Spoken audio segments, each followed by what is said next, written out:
Hello and welcome to the Responder Life with Molly and Victoria. We are so excited that you're joining us today.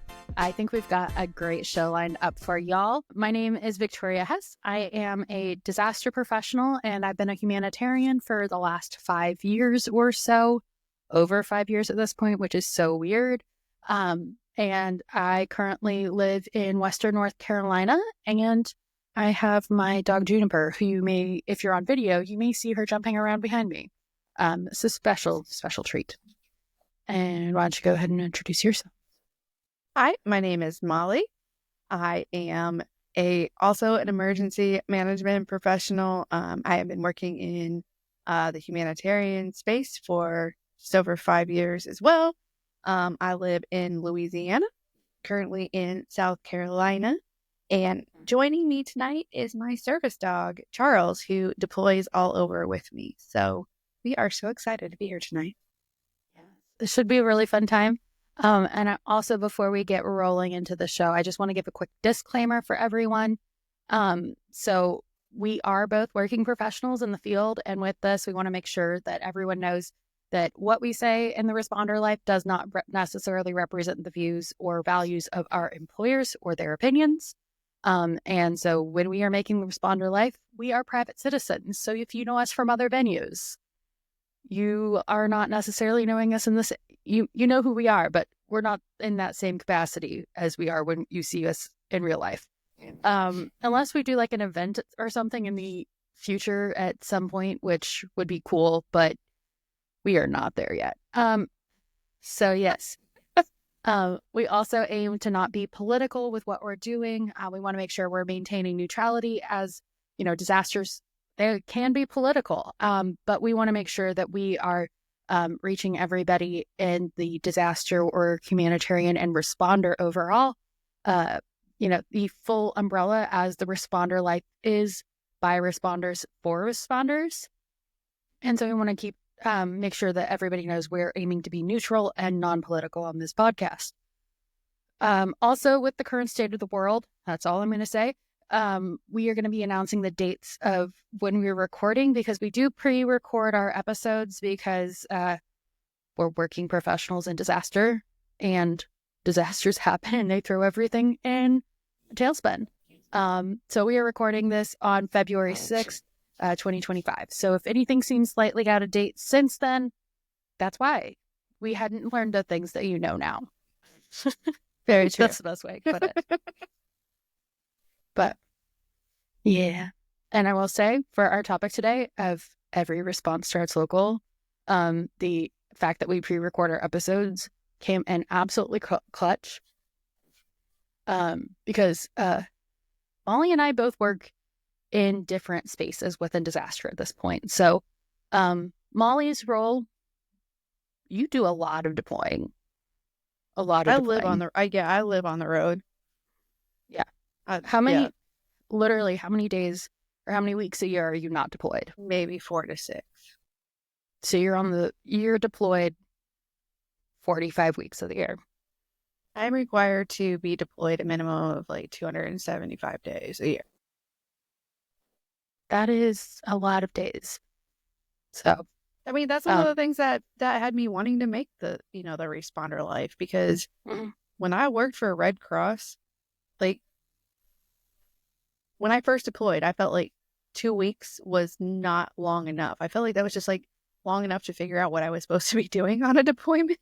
Yeah. But by the time I left Red Cross, my last deployment with Red Cross, I was burned out before the 2 weeks was up. Depending on what your role is, your mental limit of what you can handle, it does dwindle very quickly. And, now, in my job, the longest duration you can be deployed is 50 weeks at a time. Because for taxable reasons, you become a resident of that state. Now I do get to go home, or we can rotate home every 4 weeks. I don't do it that way because I would have to take vacation leave to do it, and I like to actually save up for vacation. But yeah, I like it though, because I get to be a local. I get to experience places on a local level, the culture, everything about that I would not get to embrace if I were just there for 2 weeks. Yeah, for sure. And I come at this as a disaster professional who primarily works local. Like, I have been working in the same geography with a different job title now than I started with for the last 3.5 years. So I work with the same team that I've been working with. We've had additions, we've had people leave, but I've been working with the same geography, a lot of the same like external partners. And, I live the local response life more so than anything else, which it's really good to be having that balanced perspective. But when you think disaster, even though Mollie is always deployed or always deploying, not every disaster is a big disaster that you hear about in the news, first of all. And second of all, in order to respond to a disaster, you don't always need to get on a plane, a train. You might need to get in a car because... planes, trains, and automobiles. Yes. I was going to say automobiles, but I drive all over the place all the time. I have put so many miles on the company car. It is an insane amount. So we're going to be talking about every response starts local today, because I think that it's a really important thing to be talking about. And this ties really well into why we pre-record our episodes, because if I were dealing with launching our second episode without pre-recording and pre-editing, our second episode would not have come out on time. It's true. Yeah. I was in the process of losing my mind because we were dealing with local response needs. Because, Mollie, what's the most common disaster in the United States? A home fire. It is? Wow.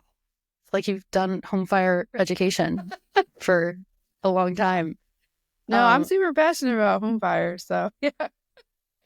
Responding to them and helping people, not the lighting them on fire part. No, I'm not. I mean, that's called arson. That's called arson, yes. But yeah, we don't do that part. We do the after the fire happens part. But we're not firefighters, unless you talk to some of Mollie's. I do actually work for a fire department when I'm at home, like a volunteer fire department. So, how many jobs do you have, Mollie? First of all, let's count them up. Your main day job. My main day job. I'm a reserve police officer. I'm an EMT for a fire department, and then I am a safety officer for a volunteer fire department. I just applied to be an adjunct professor for an online degree program for safety people. What?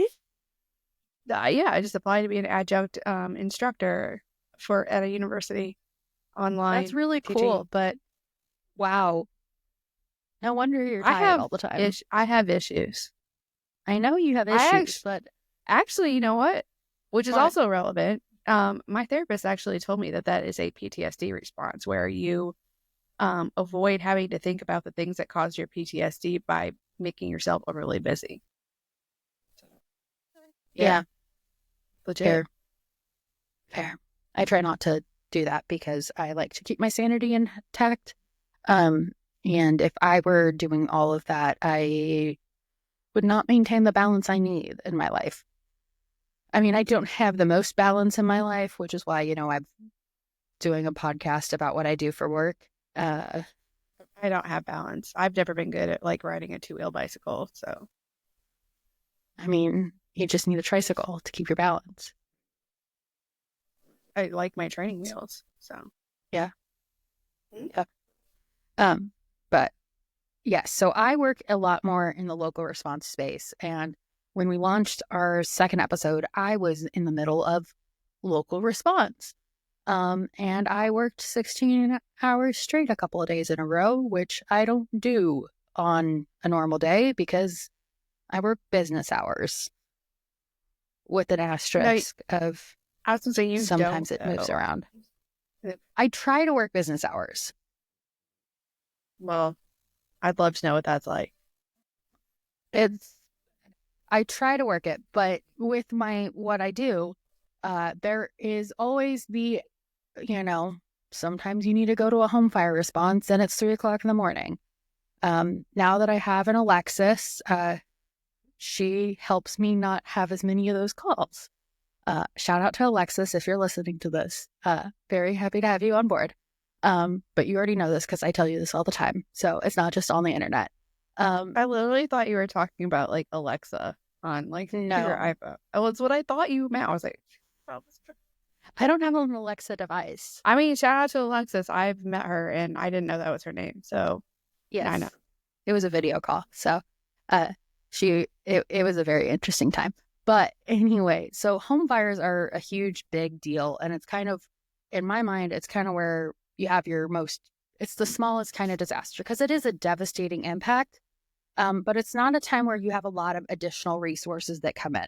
Because as disasters, scale and scope, you get a lot more people who know about it and come out and help.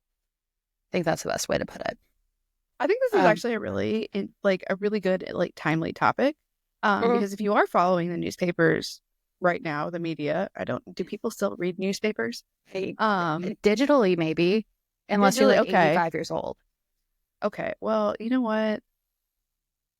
I used to play with silly putty in newspapers. So you would take the silly putty and put them on the comic strips, and then it would peel off onto your silly putty. Not to age myself. Okay, I've never done that. Don't know, but we did use physical newspapers. Do you know what silly putty is? I do know what silly putty is. Okay, I'm just making sure. Kids today still use silly putty. Okay, I thought they just used that god awful what's it called, slime that gets in your carpet. Like when I was married, I banned slime from my ex-husband's children. I was like, you're not, it's in the carpets now, I have to replace them. You like to steal joy from children. No, I just don't want it in my carpet. Yes, fair. I bought them other stuff. Yeah.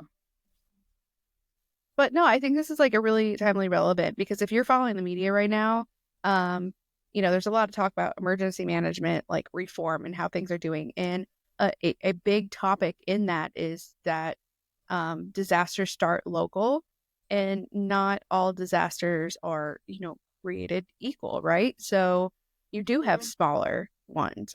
There are resources for every disaster type and size. It just varies on what that resource is. Like we were talking about home fire, Red Cross responds to home fires and, provides some financial assistance as well as, community referrals to help people get back on their feet. But you think, and I don't think that in all, I grew up on, how a bill becomes a law where they sang the song. We were just talking about this the other day. We did this in our 2 episodes. I know, but what was that called? I know, but what was that? Schoolhouse Rock. Yeah. I learned about how laws happen and how things happen in the world on that TV show. And I wish that there was one on how a disaster becomes a federally declared disaster. I think that would be a really interesting one because we don't do a good job about educating people how this happens. And I think that's where there's a lot of confusion. And, I think that there's this ideal that, a tornado happens and, all of a sudden all of this aid is going to come. And the reality is that there are resources and there are help for everyone, but the organization, the agency, the route that assistance comes from is not always the same. Disasters start local because you want to start off with your first responders, your police, your fire, your EMS. Those are the ones that when you call 911, they get to the event right when it's happening in the middle of it, and they start to work on that response. And then you have what we call, you start moving into the response and recovery. They're kind of blended at this point, where you then have your Red Cross who is going to come in and provide some financial assistance and sheltering. And then you have the state who's also there, part of incident command, and it grows and expands. And then once, first your local emergency manager will come in, and once they're outsourced and they've used up their resources, then you would have the state that comes in on top of that and assists.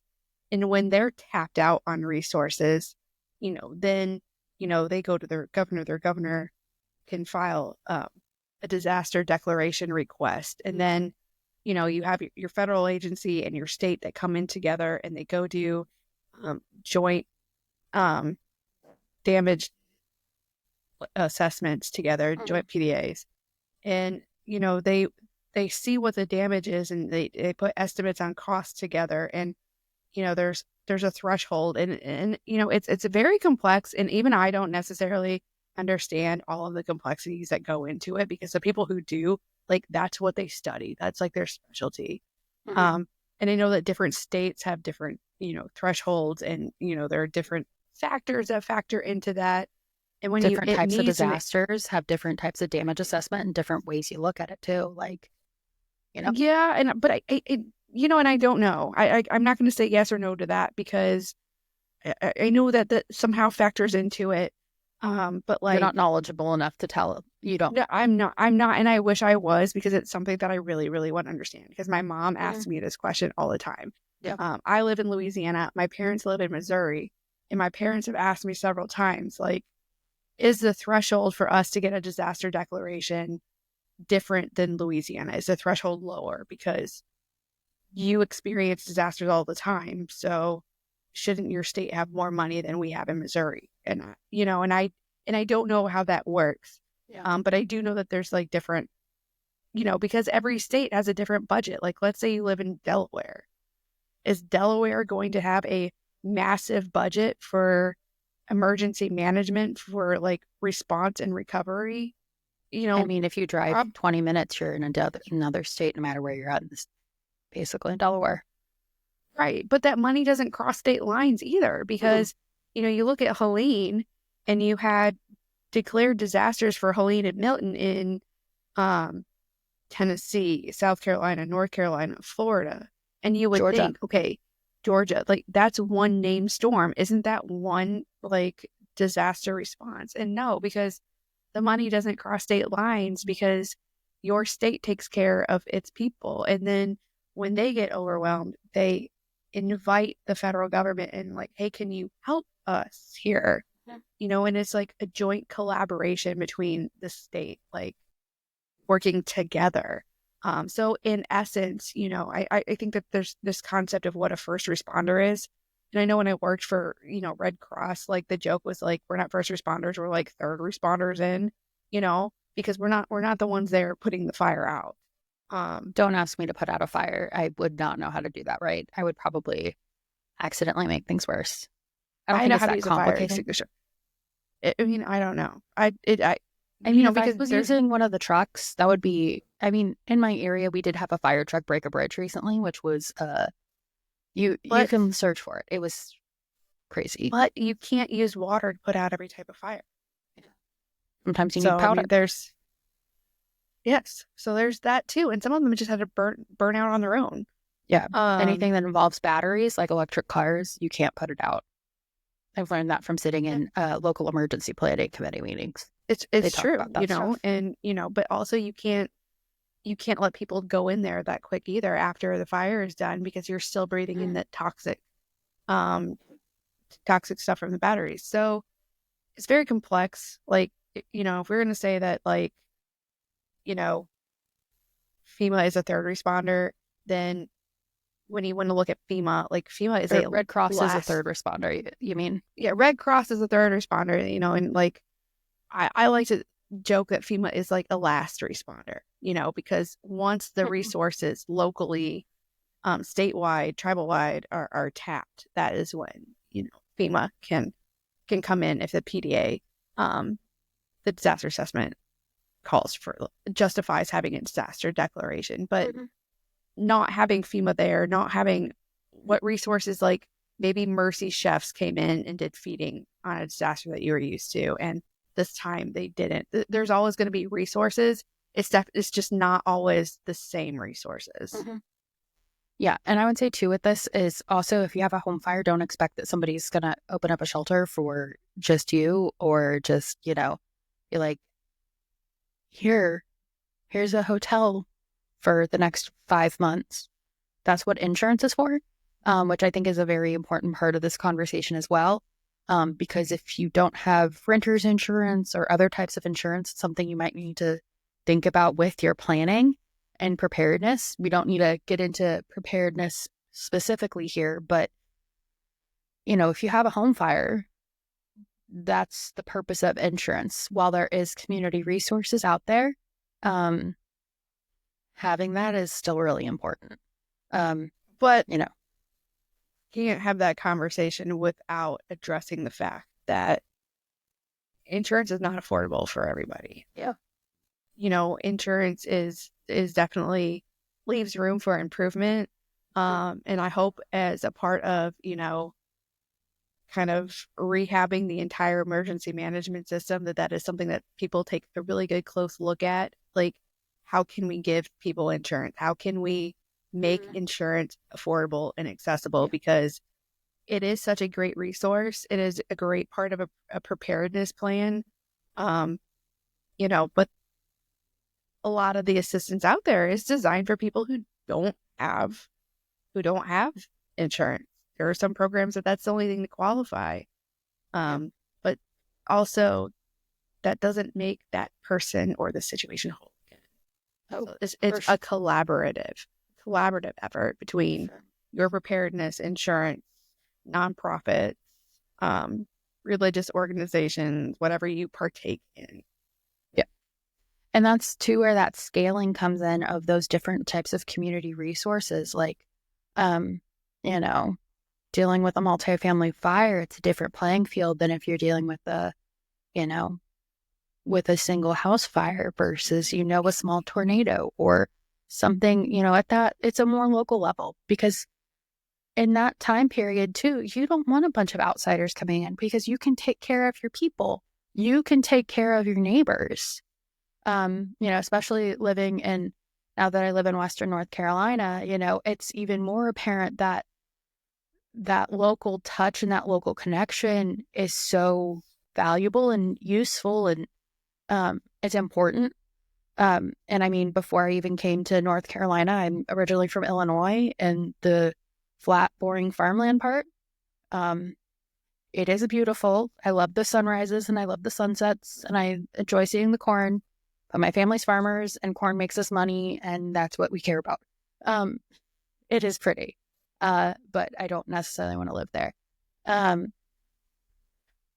But in those types of communities, that local connection is how you get places. I could probably tell you, even though I'm not really on Facebook as much anymore or anything like that, I mean, I know way too much about people I went to high school with, because there is all of that deep family connection. And if you have that kind of connection with other people and you're working for an organization or with an organization as a volunteer, that connection is so valuable, because it brings trust. And in a disaster, trust is one of the most important keys. You've got to trust that the people you're working with have your back. If you are going out on a response, I'm just going to say, if I was going out to respond to a tornado, a small one, and I didn't trust the person who's on my left or on my right, I would not be doing my job, because I'd be trying to see what they're doing for their job. So having trust in the people you're working with as an organization, there's always going to be things that can provide improvement. And definitely, sometimes you're not the best fit for the role, and sometimes they're not the best fit for the role. And that's okay. Or maybe the timing isn't right. But if you're trusting your neighbors, if you're trusting the other organizations in your community, that is what brings change. This actually leads up to like a really great topic, which is CERT team, community emergency response teams. I'm highly passionate about these. I've worked with the team in Louisiana that goes around and trains them, and they are such a phenomenal asset to the community. I remember growing up in my neighborhood in Missouri, we had a neighborhood watch. And naturally, being a nosy person, which is literally what led me to be a safety officer and a police officer, because I'm nosy. Like, I want to know what's going on. Like, I don't want to be involved, but I want to know. To You bring up know, to that point, I'll let you finish what you're saying, and then I'm going to come back to my comment. like the idea of a community emergency response team is something as a community that you guys can come together and you can request that you have one. And it starts with a class that everybody attends. Um, go over the basics of emergency management, the different types of emergency. I love that they bring in resource groups, like they bring in the local fire department, police department. They teach CPR in them.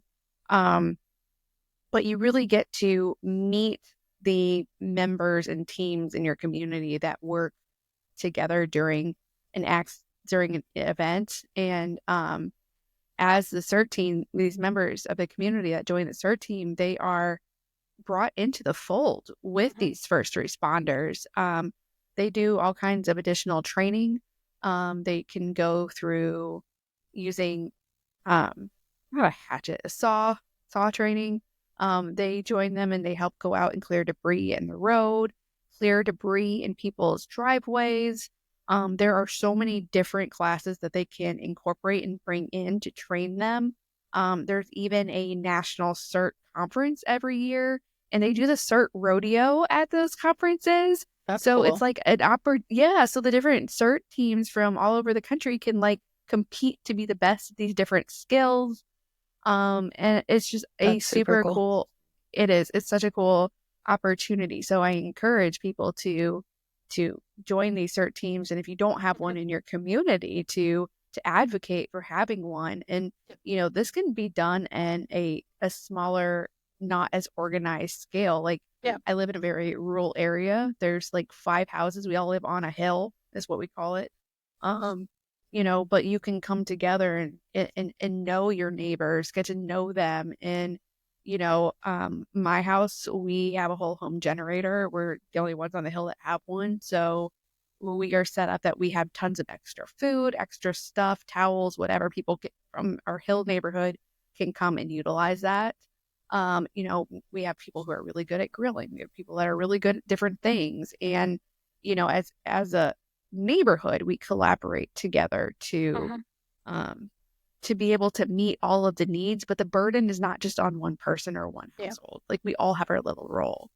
So like, we're taking care of each other because, according to FEMA, I think it used to be that you needed to have enough stuff to take care of yourself for 72 hours. Yeah. And I think I have heard conversations where that has been increased to like a week or 2 weeks worth of stuff. Yeah. I think it depends on kind of where you're at in your risk level. Like if you're looking at hurricane planning, you probably need you should be aware, we talked about this earlier, the thyra, not the thigh. Don't ask about people's thighs.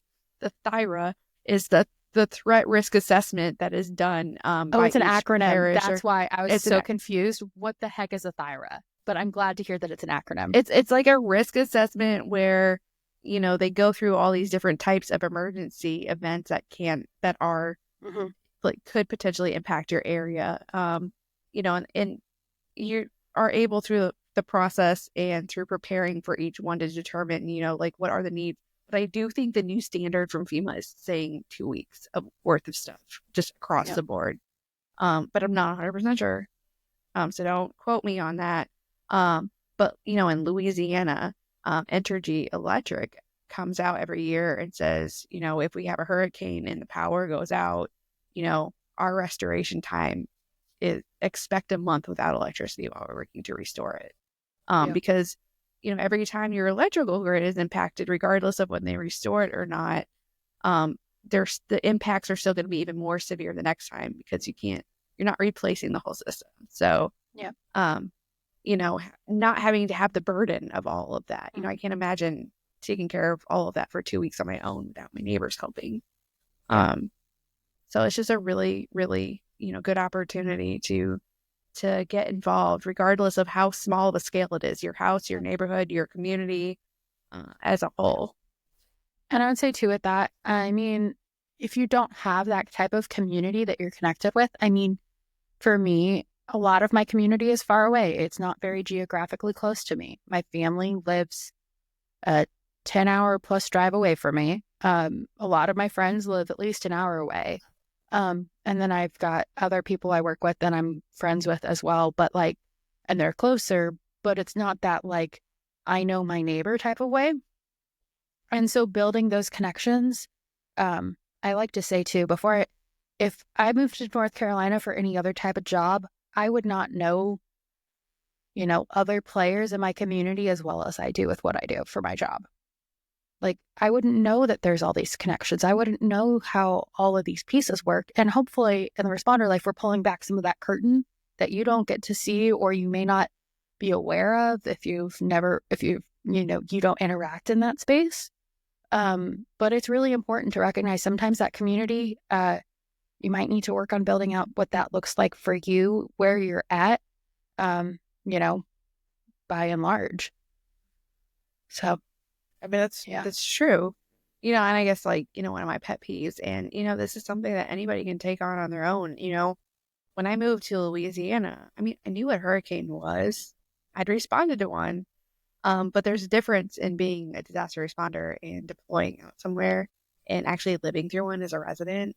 And I wasn't aware of what I needed and, how all of that worked. I thought I did, so I didn't ask any questions. But if you are in the market for a new job, if you are moving across the country to take a job, that is something that, when you get there, when you're doing your onboarding, you can say to your supervisor, your coworkers, hey, like, what kind of weather events are here? Or if you've seen it in the news, I mean, do your research. But if you've seen that it's a high hurricane area, ask those questions. How do you guys prepare for that? Like, what do I need at home for myself? Because, that for in the beginning, because everything starts local, we do need to have accountability for ourselves too. And I'd say too with that, like, who is not prepared. It's one of those things too where you kind of just see as you grow and build your skill set, you can kind of see where your biggest gaps are to put your time and energy into. I also like to think too of if you're in school. When I was in school, we did tornado drills. But if you're in California, you don't do tornado drills. You do earthquake drills. And maybe that's something different you might want to think about, if you have children and you kind of learn what they talk about as hazards at school of, oh, you have an earthquake. I mean, I probably wouldn't be the best person in an earthquake because even though we have them here, it's not like they're big ones really typically. I'm pretty sure you're supposed to just go under your desk. I mean, that's what we did in Missouri. Like we had our drills. You're supposed to go under like your desk and make sure that you're holding on to it so it doesn't go away from you, I think. Those desks in elementary school are really flimsy. Like I really never felt secure. So do you want to hear a fun story about that? Yes. So when I was in middle school, I flipped one of those desks that's like got all four, like there is like, it's not just one there. It's like a seat with a little like thing that pops out for the desk part, but it was like a full on desk with like space underneath it. I was sitting in it and somehow I flipped it. I used to take my Elmer's glue and like pour it in the pencil holder and like make molds, and then I would eat it. But I turned out fine. Look at me now. So, I'm autistic too, totally so I'm pretty sure that was part of that. But to add to the fun part about me flipping a desk, this was in middle school when I had broken my neck as a child, and I was in a neck brace when I flipped this thing. Like, how did the other kids react to this? Did they laugh confused. Or did they? This is how you determine the humanitarians from the non-humanitarians. Those children that got up and helped, they're probably running nonprofits right now. I mean, the other ones honestly, are probably in jail or have been divorced multiple times. Although I shouldn't say that because I've been divorced multiple times. I mean, what I'm going to say here is that I think that it was really dumb of me to do that. I don't know how I did that, honestly. Then it can't be dumb if you don't know how you do it. It cannot be dumb. If you don't understand how it happened. But I could have hurt myself again. you know what? You can hurt yourself like getting out of bed in the morning. I mean, I I did break pulled a my foot by muscle going to standing the up. bathroom. I pulled a muscle going to the bathroom the other day. Okay. So like you can get hurt doing anything. Yeah. But also a comment I wanted to bring up earlier, but I didn't. Um, so fun story from this week. With every response and home fires being really impactful. Mhm. Mollie, tell me why you called me earlier this week and said, I'm in the woods, don't ask me any questions, but can you answer this question for me? Should have known this was gonna come up. Anyway, How did so you not expect this question?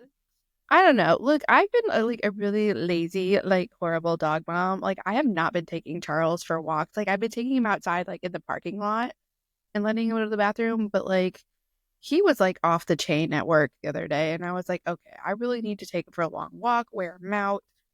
So I literally thought like when you turned right out of my hotel parking lot that there was like a dead end. And it was just like a circle, but it's not. There's a whole other street there, and across the street there's like a wooded area, and it says no trespassing. And like so, I was out there walking Charles, and Charles heard a sound, and so I turned. I thought I was, in my mind, I thought it was a stray dog that might come attack Charles. And it was like some people like carrying things into the woods, and I was like, that looks sus to me. So I kept walking quickly, and then I noticed that there were people in the woods watching me, and I very quickly became terrified. Like I didn't know what they were planning to do. Um, Mhm. but I thought, there are drugs, whatever. So I turned around to go back, and one of my coworkers who's older, and I was just like, I can't let her just stay out here by herself. So I stayed outside, waited till she went back, and I went back into the hotel and said, hey, there's people out there that were watching me and my coworker while we were outside in the woods across the street. And they were like, well, we've had issues with like people on drugs like hiding out in there before. And I was like, okay, well, let me like kind of like go get my glasses and see what I can see out there. So I went back outside. There's a fire burning in the woods, and I went back and I was like, hey, can we call the police because there's fire? And me and the maintenance manager and the lady behind the desk, we all went out there to see what was going on. And like we're looking at this fire, and this Mhm. lady comes out, and we're like, oh my gosh. And so I like start talking to her, and I asked her, I was like, why are you in the woods? Of course, a smart person probably would have like backed up and left quickly. Not me. I asked We her, can't I was accuse like, you of that, Mollie. my husband has to remind me that even though I am a police officer at home, that like I don't have any weapons here. Like I don't You have anything to have your protect myself. sassy attitude and I a have a sassy attitude, but like without being able to back that up with my badge and like my self defense items, I'm gonna you've got call your them. very scary service terrier Well, who's I had put 15 him back pounds. inside because I did not want him to go in the Mhm. woods. I was like, I don't want to get his feet dirty. Um, Yeah, that's a big so reason why you don't put a dog in the woods in in a questionable scenario. You don't bring your dog with you, your little. well, I thought that they might stab me or shoot me, so I didn't want Charles there.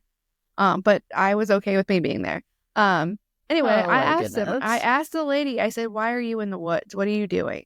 And she was like, Mhm. I'm homeless. We're just here for a few hours, and I'm in there cooking dinner for my Mhm. husband." And I was like, "Ma'am, this is the woods. Like, there's a lot of dead trees. There's a lot of limbs everywhere." I said, "This is a recipe for disaster. You're going to catch the woods on fire, and I'm afraid I'm not going to be able to get you out if you do that." I said, "So I really need you to put the fire out." And she was like, "Well, I got rocks around it." I'm like, "Okay, that doesn't matter to me. I want the fire out." Um, and so, I asked her, I said, why are you homeless? Like, what led to this? And she told me that, a couple months ago that, the house that she and her husband were renting, burnt down.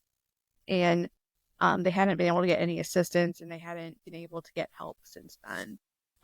So I called you because I was like, I know that you can help. I know that you'll point me in the right direction. I've done disaster action team before. I've done home fire. I do home fire Yeah. when I'm at home. And I knew that there were avenues that she could take to get help, and I wanted to help her Yeah. do that. Um, I don't necessarily know that the whole story was true, but Mhm. I don't, I have a personal philosophy that there is no wrong door. And that regardless of whether or not I'm the one who has the answer or the ability to do something about it, I'm not ever going to be the person who says that's not my job or I don't know what to tell you. I'm going to leave you with the next step to take to get to that answer. Because ultimately, at the end of the day, if you don't take that step, that's going to be on you and not on me. Because some people genuinely don't know how to find out what that next step is. So I'm going to help them with that. But also, something that I have noticed, after a disaster, or I'm going to relate this to me getting sick when I was 30, and you're given a ton of resources. You're given all kinds of brochures, pamphlets, packets, applications to fill out for assistance with, recovery costs or medication, like packages that'll help you cover the cost of medication. But for you as the survivor, it is up to you to go through all of that material, read what the requirements are to receive that type of assistance. And I think, when you receive so much of this stuff and you're trying to figure out what you can use, what you can apply for, what your resources are, I think that you get to a point where mentally you shut down. Maybe the first 3 pamphlets are for things that you don't qualify for. And so the thought of opening another pamphlet in that stack and seeing that you don't qualify for that is mentally too much for you to overcome to continue looking at these things. So for me, I like to help pare down and say, I will ask the questions. Are you a veteran? What is your income? And these are questions that are uncomfortable to ask, but at the end of the day, these questions are going to help me or you to give resources that are best suited for that individual. So that you don't have to go through that, information overload and that trauma of seeing these resources that they don't qualify for. So when I was out there with that woman, I try really hard not to judge. I was financially secure until I got sick. And all it took for me to not be financially secure was one medical bill, my insurance company telling me how many ostomy supplies I could have for a month, somebody telling me how many times I was allowed to go to the bathroom a month. And it was a horrible feeling. So regardless of whether or not you've been impacted by a disaster, you've been impacted by something, and, that feeling of helplessness, I try to remember that in every interaction that I have with somebody who's having their worst day.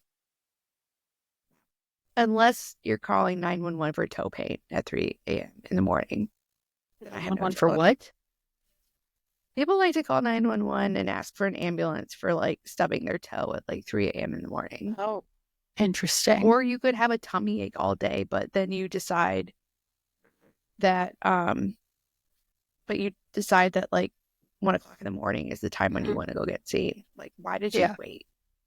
I will say, after you gave me this call, before you gave me the context, I was very confused. And I'm going to give a shout out to Tucker for being a real one and helping me figure out what to do, because he had a lot of clarifying questions as well that I did not have answers to. But he did appreciate my explanation I gave him the next day. So thank you, Tucker. If you're listening, thank you, Tucker. This, yes. Your inner Boy Scout was very helpful. I did not want to clarify the situation in front of the person and make them feel ashamed about their situation, because that's what I was afraid was going to happen. For sure. And this is not the time that you want to get into all the details. You just need to share the important information. And you did. And then you gave me a very thorough explanation of why the heck you were in the woods with somebody in this scenario when you were supposed to be sleeping in your hotel room. You know what? She was in a time of need. Charles was in a time of need to poop. So not in front of your boss's door. It wasn't my boss's door. It was the chief of staff's door that Charles pooped in. Much better, right? Yeah. So now I take him out multiple times a day. He probably appreciates having a little bit of a breather, and you probably appreciate getting a little bit of movement in. Yeah, Mm-hmm. I guess. Yeah. I I don't often know. get determined. I like to sit in my office chair. Like, it's really comfortable. So, fun story. Juniper, if you're watching video, you've seen her prowl around but on the guest bed behind me. Um, I will lean in my office chair and she will take her big old golden retriever paw and paw at me while I'm leaning back because she wants my attention for some reason. And she has almost flipped me out of my desk chair a couple of times. I was gonna say, aren't you traumatized enough by that event in like middle school that you are more careful now in your desk chairs? I mean, this is one that lounges back on its own. I'm just scared that my dog is going to flip me out of a chair and then she's going to be the one who has to call 911. And you can't do that without like having a voice or fingers or, proper way to do that. I'd have to like ask Siri to help. I feel like as a world, we've become too reliant on Siri. Yeah. To be honest, to be fair. But with my level of easily distraction, if I didn't use Siri, it would be a bad problem. For like timers and You stuff. literally, like, I know, but like, you use Siri for everything. I don't know if it's like a generational thing, but like, I don't like Siri. I don't use Siri for everything. I use it in my living room to play music, to set timers, and to remind me of things. But half the time when you ask Siri to turn the music off, she does not. She does most of the time. You just are extra distracting when you're there. How? I'm distracting to Siri? And I know it's so shocking to hear that you would be distracting. But like, it typically works. I'll just say that. I don't typically have to ask again. I'm distracting. Yeah. But I think this pretty well covers the topic of every response starts local. For at least right now, I'm sure we can get into more depth on different topics. Especially if we get somebody in who's a really good expert at things. But now we've got some Q's to A. So Mollie, you know what? But first I want to pose a question to the people who are listening. Yes. Because I really, really want to engage the people who are listening, who are partaking in our social media, because as much as I like the sound of my voice and I think I have really great ideas and that I'm so funny, I should be a comedian. Of course you do. The reality, whatever. The reality is that we are making this for you because there is a gap, We've experienced the gap. And we talk about, we don't talk about where we work at, although I'm pretty sure we all know where Victoria works at now. And if you do enough Googling, you probably know where I work at. It's probably one LinkedIn search away, but we're trying to maintain a little bit of anonymity. Because I want to say that, like, not only does my opinion not necessarily reflect that of my employer, but my experience with my employer does not reflect everybody's experience with my employer. Yep. So I think that's an important distinction. Yeah. And I would probably say the same for myself as well. Like, exactly. Especially if you're in helping fields with people. Crisis. That's very true. Because I will say, like, my first day that I went to work where I work at now, I thought that I was an entry-level employee, like bottom of the barrel. And on my first day, 7 people walked up to me and told me that I was their supervisor. And they didn't tell you this in the process? No. No, because I also didn't understand that at the time that my role during steady state, which is when there's not a disaster going on, was not the same on a disaster. So yeah, I wasn't the bottom of the barrel during steady state. I managed the state program that we were doing within the state, but on the disaster, I was the lead. So all of the staff working on my program area reported to me, and I didn't know that. And I didn't know the policy, that the program, I couldn't I didn't know the program that I worked for. I mean, I knew what the program was. I didn't know the nuances of it because I didn't have time to study it yet. So to me, that was very intimidating, and it led to my first 6 months crying myself to sleep every night, thinking that I had made a massive mistake. Now, that really has to do a lot with not your organization, but your leadership and who you work for and how they onboard you, or in my case, don't onboard you. So to me, that was very overwhelming. I did not feel like I fit in where I worked. I did not feel like, me coming from Red Cross really made me a good fit with where I was. Now I love my job. So, I think that, my experience and, learning how to live on the road was very hard for me. I didn't know how to pack. I did not, I used the toolkit that was provided, and to me, it was like a vacation packing list. So it was my coworkers who, told me different products that they use and showed them to me.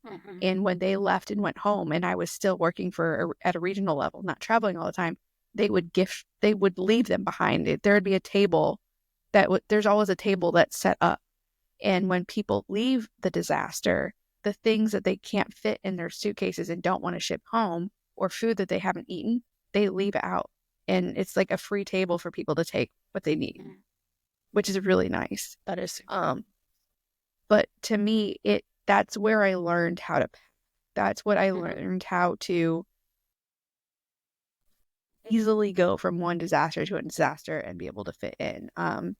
Because it is like every time you go to a new disaster, it's like starting high school. It's like transferring to another high school in the middle of the year. And it's uncomfortable. So maybe like middle of like junior year, because that's everybody kind of maybe already knows each other. Everybody already, and it depends on when the disaster you come in. Because if you come in after the initial response is done and you're moving into recovery, everybody's freshmen and they don't know what they're doing. Well, at that point, everyone's already got a friend group. Because you didn't go there right when the response started. Because regardless of whatever time we come in, it's for us, whenever we get there, that is called our response, regardless of whether or not it's active response. Stuff's going on, because we open centers for people to go to. So that's our response phase. Because every organization has different roles in a disaster, and they come in at different times because that's the best way to do it. Yes. But if you get there and you're not part of the first wave of people that deploy, everybody's already got their friend group. They've already all met each other. But even if you're there at the beginning, when you get somewhere, because one of the things that was nice about Red Cross and working locally, that you're always working with the same people. You develop those relationships and you can finish each other's sentences, which is necessary during a disaster response. However, the way I work is we don't travel in teams. Who I'm working with on one disaster is going to completely change at the next disaster. And every 30 days, because our deployments are 30-day increments, and then they can extend them for 30, 60, 90, or whatever they need, and whatever you're available to work. So just because I'm working with you today doesn't mean I'm working with you tomorrow. And so sometimes you end up working with somebody you really, really like that you've worked with multiple times, or the next time you're working with someone you've never met before. And, it's complicated. But I don't even remember why I started that conversation. But I will say too, even if you don't work for, an organization like Mollie does, you do different roles between what your steady state role is and your operational role is. Like, I don't expect, if I'm working with volunteers and I'm not in the TO in the right way, I'm often reporting to volunteers. What's a TO? Table of organization. Okay, well, you can find it in your incident action plan in the IAP. But didn't we make up rules for a game that every time you said something and you didn't? We already did this. We already played this game last time, and I already defined the definition. Okay, but the game doesn't end just because that episode ended. No, I know, but I defined my acronyms. We're good. You know what? And you used acronyms earlier. Oh my, you're getting so defensive. I am getting so defensive because this is who I am as a person. Why are you getting surprised about this? I don't know. But anyways, I remembered why I said what I was saying. Mm-hmm. My point is that I learned how to disaster from other disaster responders, not from my organization.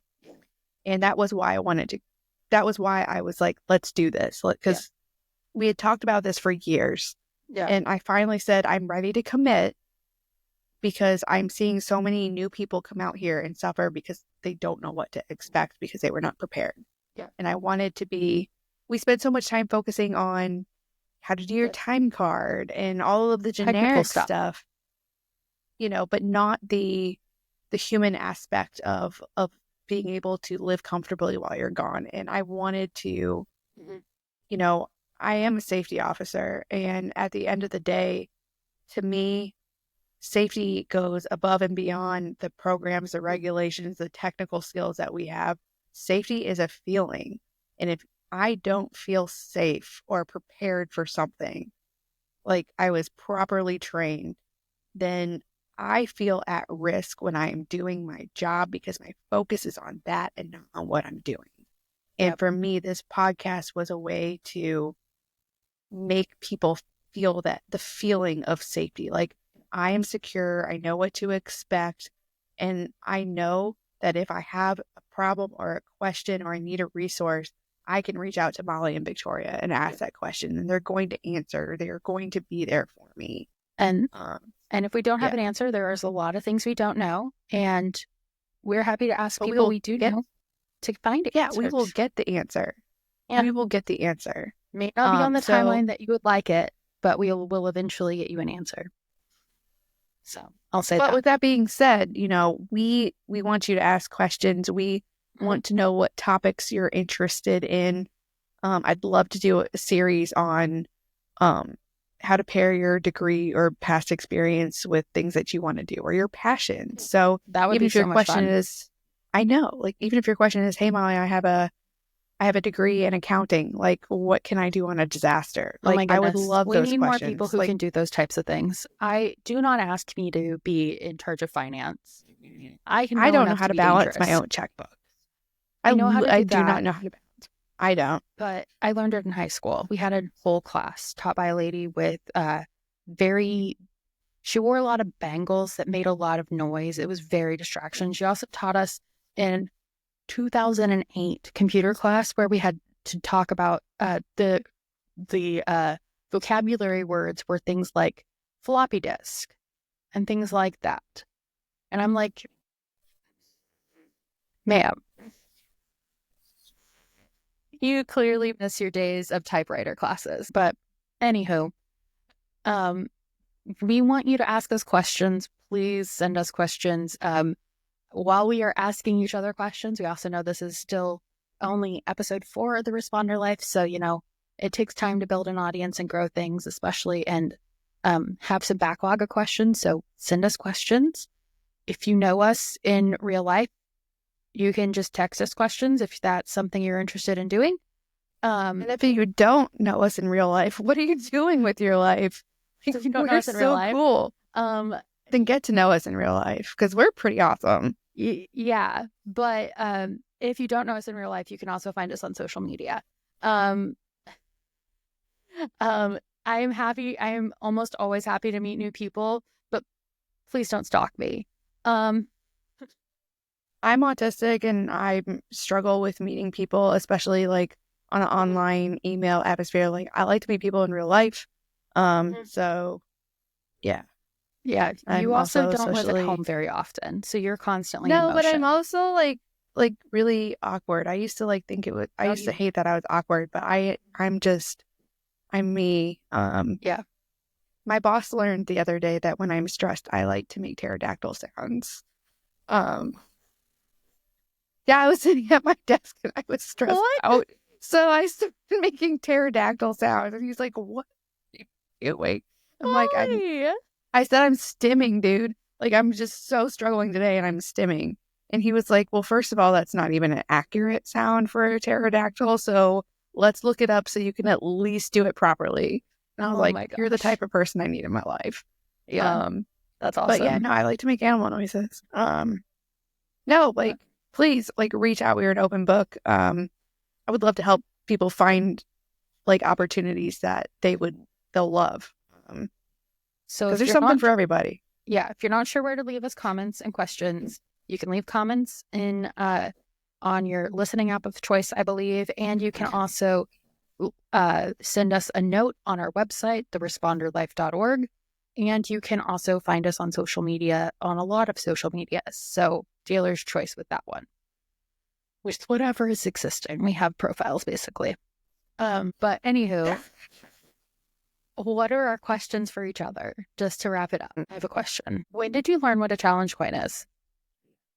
Oh, that's a really good question. When And did also I explain what learn? a challenge coin is as you answer. Oh, okay. A challenge coin is something that is given out on disasters by the leadership to recognize um, outstanding responders. If you've done something that goes above and beyond, um, it is like the highest honor you can receive. And they're cool because they're super customized to the disaster, to the area, To the and organization? to the organization. Yeah. And, you know, a lot of people in emergency management, they have like challenge coin displays. Um, so you can display them at home. They're just, I don't know. Like, it's one of those things when, you know, if you ask me, you know, if my home was burning, what would I grab? I'm pretty sure my challenge coin collection would be one of them. Because they are so meaningful. You know, it's, to me, they're worth more to me than my degree. Um, you know, it's somebody certifying that you did something amazing. I don't remember when I learned what a challenge coin was, but I can tell you my favorite challenge coin. Okay. My favorite challenge coin was given to me over the summer by I can't even remember what they're called, but it's essentially the liaison for the military, between the military and where I work, when we're working off of one of their sites. And I was at a staging yard and I was the safety officer and we were short staffed. So I just jumped in and helped everybody and learned everything so I could help them train new people. Um, and I was super communicative with the base. And when I left, I was given a challenge coin by the colonel. Um, And he's told me that I had like an open welcome to come back anytime and work there. And I went to the store on base and they had a teddy bear that wore the same uniform as the colonel. And I gave it to the colonel and he signed it for me. So so I sweet. so yeah, so now I have the bear with his signature on it and I made a little display where he holds the challenge. And I think that means more to me than anything. That was a very hard deployment. That was a 7 day a week, 12 to 15-hour days. I was very, very tired. We would work out in the heat, out in the rain. When it got cold, we would be out there. And it was my first deployment of that kind. And to this day, working in logistics staging areas is my favorite. I would deploy there before I actually go out to where people are, the survivors are any day. I kind of felt like it was seeing disaster behind the scenes. And I don't know, it was a deployment that meant more to me than any other deployment that I've ever been on. Yeah. I would say for me, I like had heard the term tossed around a couple of times before I like learned what it really was. Also, one of the things I want to make sure people know too with the challenge coin, like the most common way that it's given to people is through a handshake. Like you have the coin in your hand and it's given to the other person. I have not experienced You that. haven't? That must be no, that must be a Red Cross thing. No, it's like the military thing, which is where we got it from. Nobody does that here. Yeah, that's how it happens typically. And I didn't realize it was a handshake thing until I got and I didn't really know what it was until I got my first one, which was basically I was deployed for 2 weeks. I was initially going to be deploying in one thing, and then I was at the airport and they said, hey, It's all we that need happened. we need somebody who can do these other things. And you've got that qualification and background, but you're not deploying in that. Would you be okay with changing what you're doing? And I said yes. And then the person I was reporting to's boss was out. And so she was also covering that job. And I was supporting a 3-person job because the other person I was working with was, she got sick with COVID. And she was a virtual deployed person. And it was a very long 2 weeks. Very long 2 weeks. They asked if I would extend, and I said, no, thank you. But it's probably one of the deployments that means the most to me because of the role I played. It was very meaningful and impactful, and I take a lot of the lessons I learned on that from that operation. And so getting the handshake from the job director with the challenge coin was really, really, really heartwarming, and I value it greatly. I've got a question. Okay. What is your favorite way to immerse yourself in a culture or community when you deploy? I wouldn't necessarily I'm not going to necessarily say when I deploy, because I've done this in a lot of other ways, especially when I lived internationally. One of my favorite ways to go and immerse myself is to go to a local coffee shop, straight up.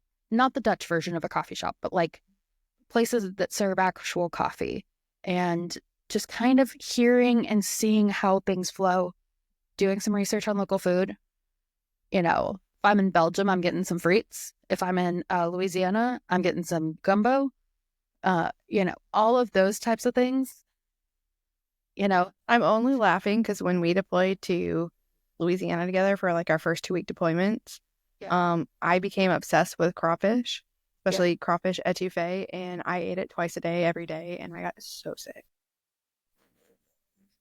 Which anyone who I've ever told that story is like, of course you did. Why would you do that? I'm like, I was only there for 2 weeks and I really liked it. So I typically don't do that much research on where I'm going ahead of time. Like, I know the basics, but I also kind of don't want to just get all of my information about where I'm going from the internet or that kind of thing.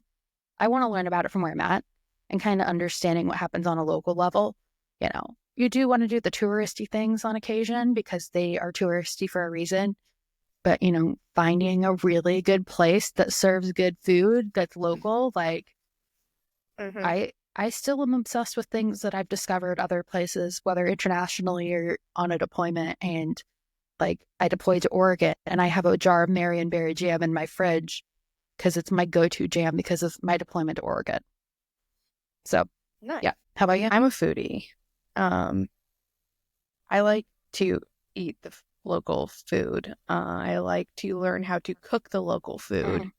I don't like to go to like commercialized or chain restaurants. I like to go to the hole in the wall and eat local, like actual locally owned, like family style, like home cooked food. And I especially love the food in the South. Here in South Carolina, I am a pimento cheese fangirl. Although I read today, pimento cheese technically was North Carolina's. No, it's not. It was first made in New York, but then it was claimed by the southern states as a southern dish. It's like I never really had or heard of pimento cheese until I moved to North Carolina. I know. Well, I mean, we have it in Louisiana, but not really that much. But no, I love pimento cheese, and I love the different takes on the pimento cheese here. If you're from the South and you know what Duke's mayonnaise is, it's not really pimento cheese unless it has Duke's mayonnaise in it. But just learning the food, and I love fusions of food, where I can take my culture of being Mexican and my husband's culture of being Cajun French, and immersing in blending the different ingredients and styles of cooking. at home. My kids are foodies too. They watch the Travel Channel and they watch all these YouTube channels on like foods in different places. So they usually get really excited when I get my deployment areas and they start YouTubing stuff where I'm at. And I kind of like to let them dictate where I eat and what I eat. That's cool. And then they get mad because I'm eating it and they're not there to eat it too. Yeah, if it's any help too, even though I work, so back to the local thing, one of the things on my to-do list, I want to make a list of all of the must-hit local spots in my area. Like if I'm in this area, I know I'm going to this coffee shop and I'm going to this restaurant because it's really good. Because other people who are traveling in my area want to know that answer too. Like if you're in Boone, North Carolina, you go to Local Lion and you get a really good cup of coffee, and they also have really good espresso donuts. I'm also going to go to every sports event that I can. Yeah.